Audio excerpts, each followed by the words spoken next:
और उस परमात्मा से, उस जगत पिता जगदीश्वर से कहना कि है नाथ तू दे कभी तो भले ही पैसा एक बार कम दे देना, पर ऐसा पंडाल भरा हो, खचाखच हो और ऐसी तालियों की गड़गड़ाहट में भगवान की कथा सुनाते हैं। बोल बाकी लाल की। पैसा क्या मांगे, पैसा तो आवेगा जाएगा। अब कई लोग कहते हैं ऐसा पैसा आता है पर पैसा टिकता नहीं है, पैसा आए बहुत पर टिकता नहीं है। तो एक बात ये बताओ, पैसा क्या अपने घर में केवल रखने की सजाने की चीज है? वो तो आएगा भी और जाएगा भी। और बहुत कमाते हैं पर रुपये एक नहीं टिकता, 1 रुपया नहीं टिकता। तो क्यों नहीं टिकता साहब? धन आता है और जाता है, मगर जब एक बार आनंद आ जाता है फिर उसके बाद आनंद कभी वापस। ये होती है भगवान की महिमा, ये होती है भगवान की। बताया कि राजा है और मन ऐसा है कि मैं जंगल में जाऊं और भगवान का भजन करूं। जंगल में राजा पहुंचा तो अच्छा काम करने जाओ तो कई प्रकार के व्यवधान आते हैं। राजा घर से सब कुछ छोड़ के और भगवान का भजन करने के लिए जब जंगल में गया, हाथ में माला ले ली और भगवान का नाम जपे, तो एक दृश्य उस राजा के सामने ऐसा आया कि हिरणी पानी पी रही थी, एक शेर ने जोर से दहाड़ करी। शेर की दहाड़ सुनते ही हिरणी गर्भवती थी। महाराज उसने अपने प्राण त्याग दिए और गर्भ जो था वो जल में गिर गया, वो हिरणी का बच्चा जल में गिर गया। राजा वो सब नजारा देख रहा। अब राजा भजन करे, माला ले ले और रोज भगवान को भजे, खूब भगवान की माला फेरे, खूब आनंद से रहे। पर जहाँ ऐसा दृश्य देखा तो उन्होंने सोचा कि मेरे सामने अगर कोई मौत पे जा रहा है, मर रहा है, तो शायद हो सकता है उस परमात्मा ने मुझे बचाने का अवसर दिया है। बचाने के लिए गया, उस हिरनी के बच्चे को अपने पास में रख लिया, खूब उसे लाड़ किया, हरी हरी घास खिलाई, दूध खिलाई। उसके बाद में उस हिरनी के बच्चे से ऐसा मोह हो गया, ऐसा जबरदस्त मोह हो गया उस हिरनी के बच्चे से कि फिर जो परमात्मा की 10 माला होती थी वो 10 में से 8 हो गई, 8 होती थी 6 हो गई, 6 से 4, 3, 2 और अब राजा केवल सिर्फ 1 माला फेरता है। जहाँ 10 हो रही थी तो 10 से आज 1 पे आ गया। ऐसा ही जब इंसान के पास में कुछ नहीं होता है तब तो इंसान भगवान को खूब याद करता है। गरीब का भगवान है, गरीब का केवल राम है। तो गरीब का तो राम है मानते हैं, पर क्या तुम पूरी तरह से उसके हो? वो तो सबका है, वो कोई स्पेशल नहीं है किसी के लिए, सबके लिए है वो परमात्मा। पर क्या हम उसके लिए हैं? जब कुछ नहीं था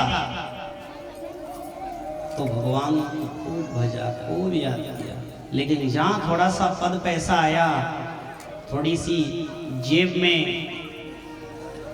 1000-2000 रुपया आया कि वो फिर नीचे तो देखता ही नहीं, वो ऊपर ही देखे थे। अब क्या नीचे देखे, अब उधर ही देखे। और भगवान कहता है कि देख मानो, मैंने तुझे पैसा दिया है, मैंने तुझे राजा बनाया है, मैंने तुझे इस जगह पे बैठने के लायक बनाया है, तो उस लायक बन और वैसा बन के हमेशा रहे। जब भगवान ने हाथी के ऊपर बैठा दिया था तो उस समय वो नीचे ही नहीं देखता था, चारों तरफ उसी का बोलबाला था। अरे साहब मैं हूं और मेरे से बड़ा कोई नहीं है, मेरे से आगे कोई नहीं है। अपन कोई चीज नहीं सुना। किसी ने समझाया, किसी गुरु ने कहा कि देख ये इसके पीछे इतना गर्व मत करे, ये पद पैसा, ये प्रतिष्ठा, ये सम्मान, ये जो तेरे को आज मिला है ये उस बांसुरी वाले की देन है। उसको तो भज ले, उसके आगे तो हाथ जोड़ ले। अरे मंदिर के आगे से तेरा हाथी निकलता है, उसके आगे हाथ जोड़ दे, मत कुछ करे। इन्होंने कहा कि साहब हम हाथी पे बैठने वाले, उस मंदिर में बैठने वाले को नहीं हाथ जोड़ते, उसकी जरूरत होगी तो हमारे दरवाजे आएगा, हम नहीं आएंगे उनके घर। परमात्मा कहता है कि मानो तेरे को हाथी पे बैठा दिया मैंने, हाथी पे बैठा है, हाथी पे बैठने के लायक स्वयं बन गया। अपने आप में इतना गर्व मत कर, अपने आप को इतना अहंकार में मत ढाल। जो अहंकार में थे, अहंकार में 3 गए, धन वैभव और वंश। यकीन में आए तो देख लो रावण कौरव कंस, इन सबको केवल अहंकार था, इनमें घमंड था कि हमारे से आगे कोई नहीं जा सकता है। ये हाथी पे बैठे थे, हाथी पे बैठाया था भगवान ने, और साथ इनको हाथी पे बैठते नहीं आया।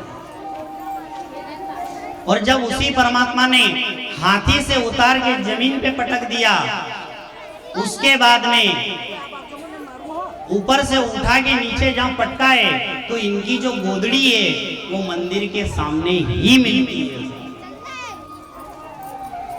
गोदड़ी बिछा लेंगे छोटी सी, मांगते हैं भगवान के नाम पे कुछ दे दो। वो परमात्मा कहता है कि क्यों रे, तेरे को तो मैंने कितना पद प्रतिष्ठा दी थी, कितनी अच्छी जगह बैठाया था, तू हाथ नहीं जोड़ता था, माथा नहीं झुकाता था कभी, और आज तेरी ऐसी हालत हुई है तो तेरा आसन कहां जमा है? मंदिर के सामने। अच्छी जगह अगर भगवान ने बैठाया है तो अच्छे काम में आ गया, अच्छा धन दिया है तो अच्छी जगह लगाते हैं। अब चक्कर यही तो है कि अच्छी जगह पे पैसा हर किसी का लग नहीं पाता है, अच्छी जगह पे नहीं लग पाता। देखो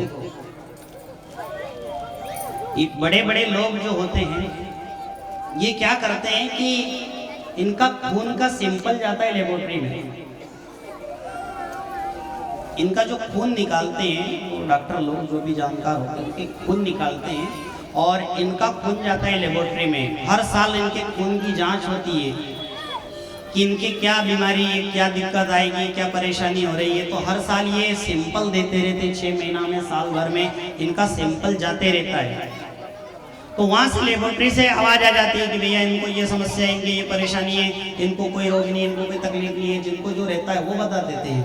पर जो भगवान की कथा में अपना थोड़ा सा सहयोग 2000 नहीं, 200 नहीं, 2 रुपया भी निकाल करके और भगवान की कथा में अगर लगा देते हैं तो सोच लेना कि अपना ब्लड निकल के और लेबोरेटरी में पहुंच गया है और साल भर में रिपोर्ट आ जाती है कि साहब इनके तो कोई बीमारी नहीं, बिल्कुल बेफिक्र रहे। जिन का भैया बच्चों को बैठा दो, इनको बैठ जाओ नीचे, इसे बैठ जाओ, मत खड़े हो।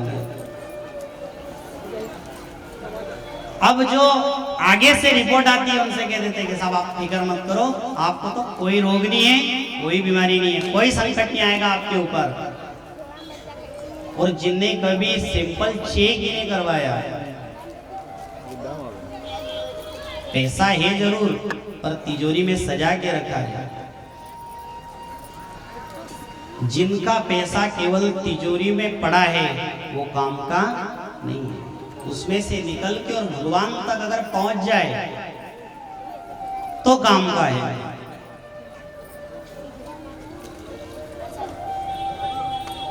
पैसे का सहयोग हो, तन का सहयोग हो या मन का सहयोग हो, अपने हाथ से लगा करके जाना। इन औलादों के भरोसे मत रहना कि ये लगा देंगे हम तो चले जाएंगे, उसके बाद में इनको जो करना जो करेंगे, कुछ नहीं। अपने से, अपन ने जो कमाया है उसमें से अपने हाथ से निकाल करके दे दो। बादल जब बारिश में आता है और 20 दिन 25 दिन महीना भर अगर पानी ना आए तो लोग उधर तकतकी लगा करके देखते हैं, ये बादल आएगा, ये बादल आएगा, आएगा और बरसेगा, फसल को बचा लेगा।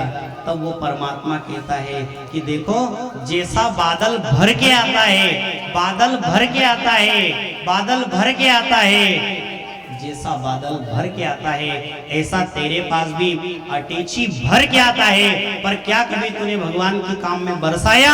अगर बरसाया है तो वहां बरस जाएगा, और जहां नहीं बरसाया है वहां तो सब सूखा ही है। जहां लगा है, जहां धन बरसे भगवान के काम में, तो सोच लेना जहां धन भगवान के काम में बरस रहा है तो वो धन भी कहीं नहीं जाएगा।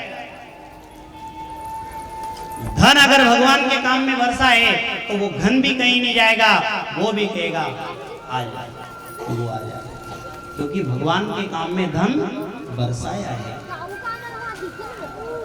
और कई लोग